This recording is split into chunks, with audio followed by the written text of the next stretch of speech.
Hi, I'm Kelsey Chandler, local history librarian, and I'm here with Mary Susan Heath. Mary Susan Heath is a local author and retired Wayne County teacher. As a graduate of North Carolina State University, Mary Susan has an academic background in English and further experience teaching journalism at Eastern Wayne High School. Her scope of written work is broad, including newspaper articles, poetry, and most recently, plays and lesson plans to accompany the Wayne County Historical Society's Traveling Trunks exhibition.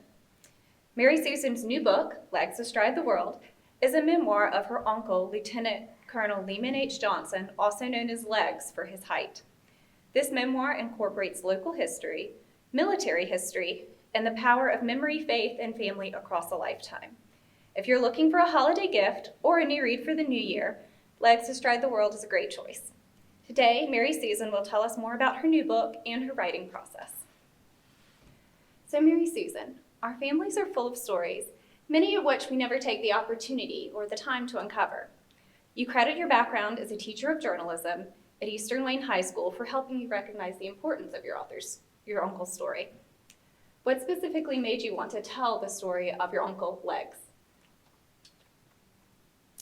Well, to a certain extent, I suppose I had the same curiosity as a little boy who's in the book.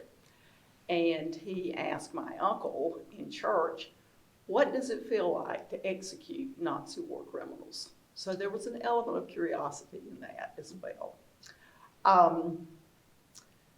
The fact that he would not talk about these stories either until he was in his 80s, of course, made me want to hear them even more. Mm-hmm. But then I suppose that the clincher was the fact that when he did get ready to talk, he asked me to come and he told me that he wanted me to write his story. And so I couldn't imagine a greater honor. So of course I wanted to write his story. You mentioned the interview process a little bit in your book, Mm-hmm. and you mentioned specifically that you were not the one in charge of the interviews, and that prompting your uncle might make him less willing to come forward with a story and less free-flowing in his speech. So remaining a somewhat neutral listener seems important to the unfolding of the story, both in your interviews and in the book. Can you talk a little bit about the emotional experience of writing the story of someone close to you and how that differs from your experience of writing a fictional character or writing a historical figure that you've researched? Yes. Being the journalist, it was my intent to record my uncle's story, and that I would go back and I would transcribe these notes. But actually there's a chapter in the book about that and how that did not go well.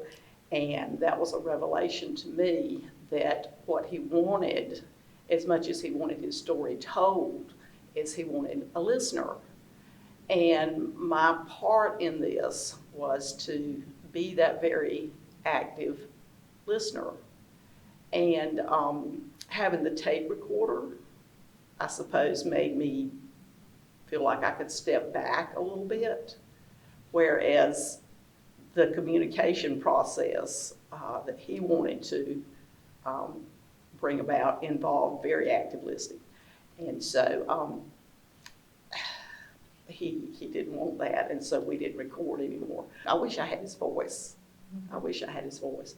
But it is nice to go back and look at those notes and things, and I can sort of see, because I am a writer, see how some of this fits together and how I got a piece of the puzzle this particular time and another piece of the puzzle another particular time.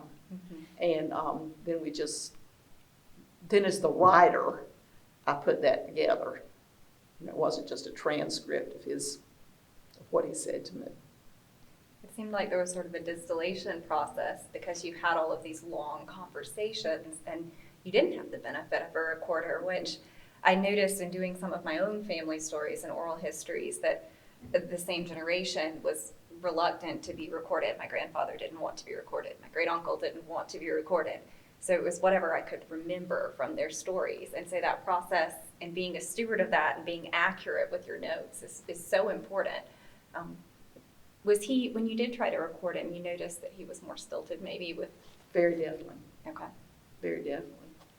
And, he would speak, very loudly and into the recorder like he was, talking to that. So it was kind of like I was he became very self-conscious with that. And he did finally, refuse, and he sort of slapped it, turned it off and said, don't bring that back. I guess it took the conversational element out and some of the family connection that he felt was important. Yes, and he didn't feel as comfortable to digress. Mm-hmm. And as I say in the book, sometimes the side roads were just as interesting and more important than the main roads we had the intentions of taking. My uncle and I had a relationship before I knew him, of course, as a child.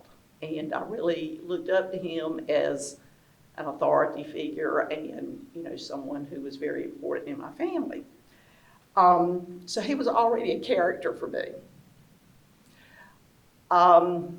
The tendency would be in writing about someone that you admire in your family is that you make them out to be perfect, and you don't really create the character to reveal that person's faults, that person's flaws. And I wanted people to know him as he actually was. And so I had to be sure that I included all of those thoughts and all of those impressions in what I wrote. I didn't intend to become a character in the book myself. That was not my intent. And there are actually several versions of this book where I was not there, but it just sort of grew into that, our developing relationship, and how he let me see who he really was and what his thoughts and feelings were about the experiences that he was had. And again, that was quite a compliment. Absolutely. Something you spoke about before is that this isn't something that your uncle ever spoke of until you interviewed him. Right. Your uncle describes his wartime experience. He goes into survivor's guilt and its impact on his approach to life as something that was with him every day. But it's not something he shared with the world until you wrote this book. So how did you approach being a steward of that story? You've addressed it some, but especially with an interview process that happens over 10 years and then a final publication. What was your approach there? Well, I looked at the stories that he told me more than once. There were some that I only got one shot at. I think the ones that were especially traumatic, and I recognized those for what they were. The ones that he told me over and over again, I began to notice that there were like layers of his feelings to begin with. They were very factual, very much about the kinds of details that I could have read in a history book, perhaps. Mm-hmm. But then they became more personal about how he thought, how he felt, why he made these decisions, what there was in his background that made him react that way. And of course, none of that I would have known without that long process of interviewing. So would you say the interview process over time was something he became more comfortable with and more comfortable with relaying his story? Absolutely. Okay.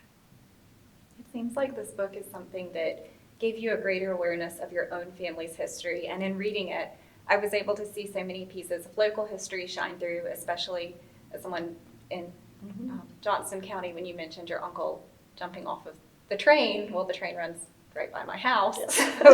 So I was thinking, oh, this is interesting. There's some local ties.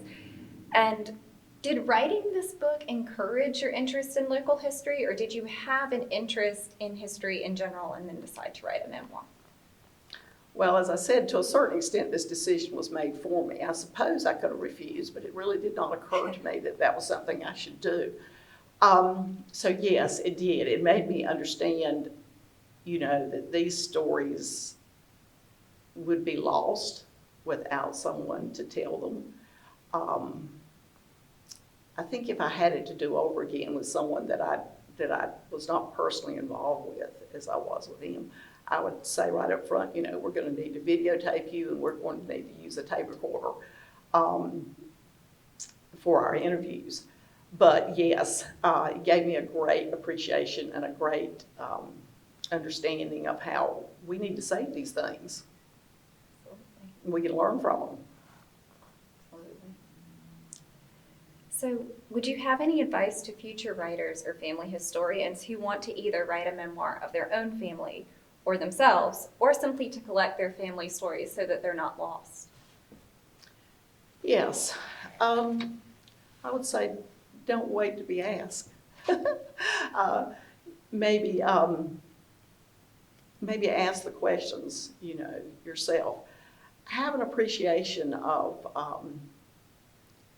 the historical context of your family, when they grew up, what the particular challenges were of the particular time. I think this generation now is going to have a lot of things to say about what they have experienced as a result of the COVID isolation. So they're going to have some really great stories to tell as well. And I'd say do your research. Do your research. Is there anything else you want us to take away from this interview and this book? As an author, as a family member, a niece? Just be aware that when someone shares their story with you, that they are sharing something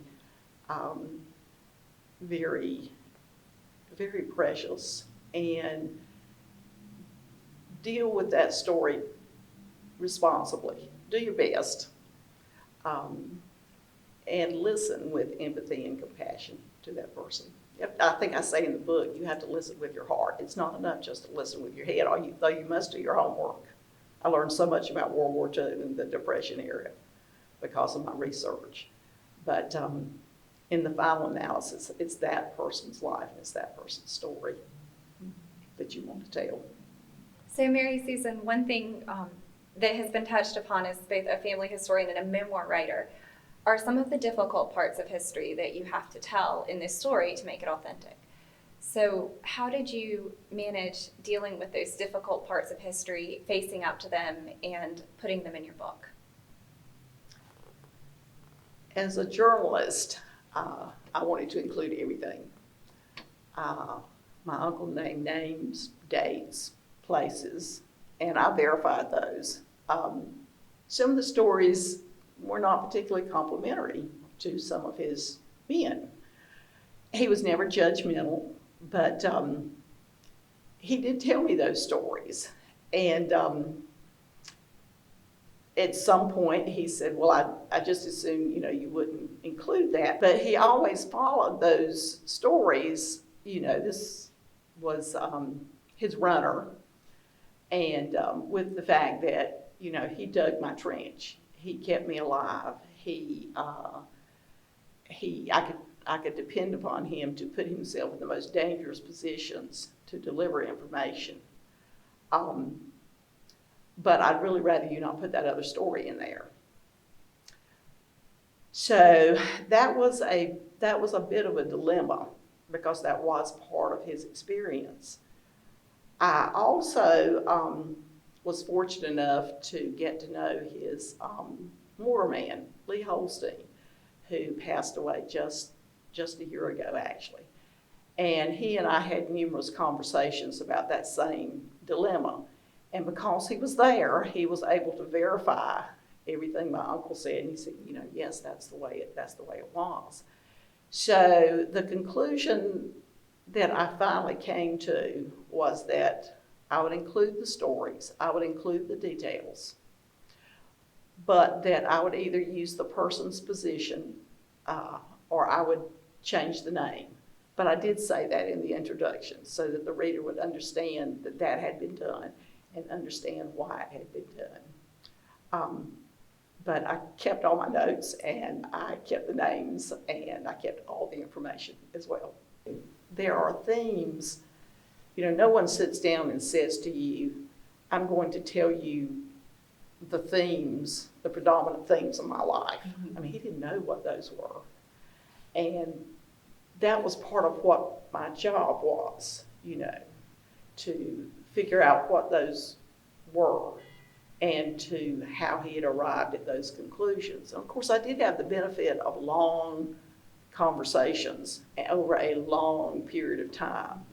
So it became so much a part of me that even today, I can sit down and I feel like I'm in his presence and I can remember those conversations. So that was a definite advantage. And if I was writing, someone else's memoir, I probably wouldn't have the luxury of that much time.